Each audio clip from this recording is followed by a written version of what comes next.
Hi, Heather Mattingly here. This is my video response for assignment number 11. I'm feeling very tech savvy. I realized that my laptop has a camera, and not only does it have a camera, but I was able to figure out how to kind of split screen because I wrote myself some notes so I could remember what I wanted to talk about for this assignment. So for this assignment, we were supposed to discuss some of the similarities that we saw between chapter 4 and 5 in best practice. Chapter 4 was basically examples of best practice in teaching with the writing class, and chapter 5 was with the math class. And both chapters did a very good job of demonstrating chapter 2's 7 structures of best practice in teaching. You could see things like the use of the classroom workshop and the examples that they gave both in the writing chapter and in the math chapter. Things like strategic teaching and then the gradual release of responsibility. So both of those, all of that was incorporated very well, in my opinion, in both of those chapters, which it's nice to see for those of us like me who aren't real creative, that you can adapt all of these strategies to what it is that you're doing.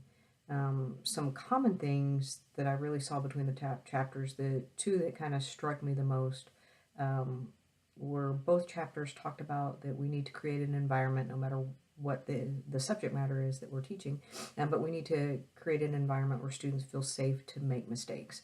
I think with a lot of the ways that we're expected to teach, like teaching to a test and that kind of stuff, that the students feel like that they shouldn't respond unless they have the right answer, and that it's not a great way to learn. It's helpful for a student to actually come up with an answer, and then us as instructors help them navigate how to come up with the right answer on their own.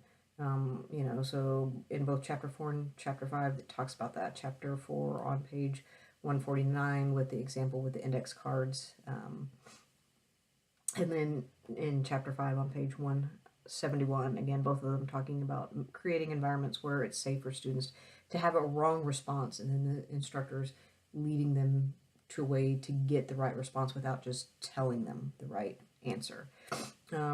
Both chapters talked about making the material that the students are learning meaningful to them. Absolutely, this is key. If students don't have anything to grasp onto, if the concept is just arbitrary to them, they're not gonna take interest in it. They're not going to take any effort in learning. We need, as instructors, to make sure that students feel like they understand why what we're talking about is relevant. How is it relevant to them? How is it relevant to their lives? How is it relevant to the things that they know and understand? Chapter 4 talks about it on pages like 139 and 140. Chapter 5 makes mention of it on page 175. Chapter 5 also calls in trying to make connections to previously learned materials, which plays back into making it meaningful.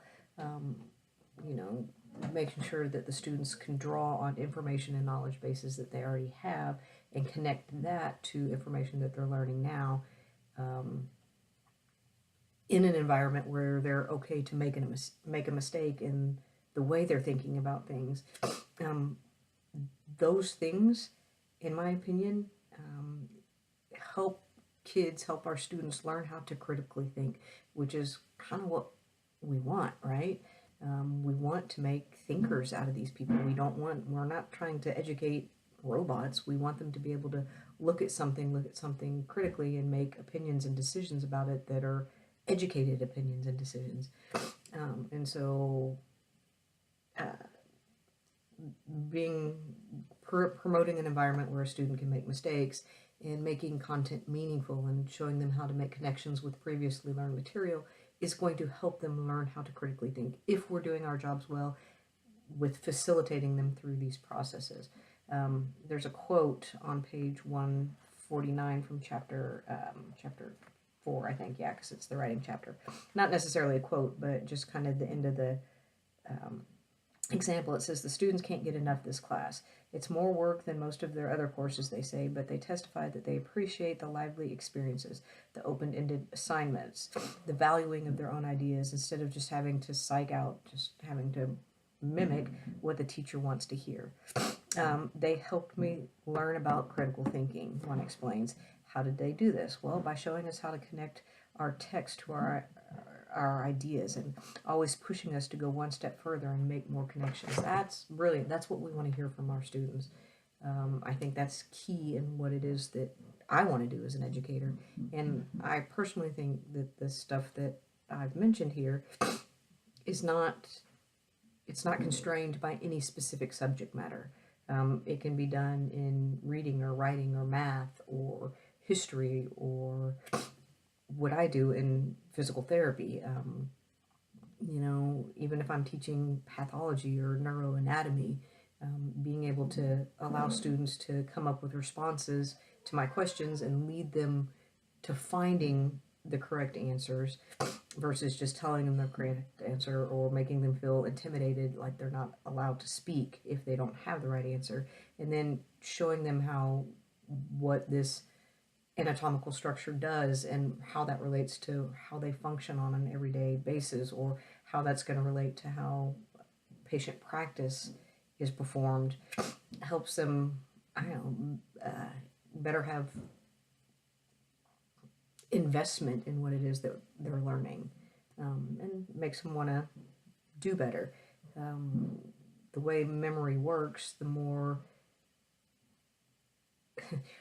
meaningful something is, the more likely it is to be put into long-term memory. So usually a happy memory or a really, really sad memory sticks with us, right? Because it's incredibly meaningful to us for one reason or another. The same can happen with education. If we can make it meaningful to the kiddos, hopefully they will put it in long-term storage and carry it with them for the rest of their time. Thank you very much, and I will see you guys the next time we post a video.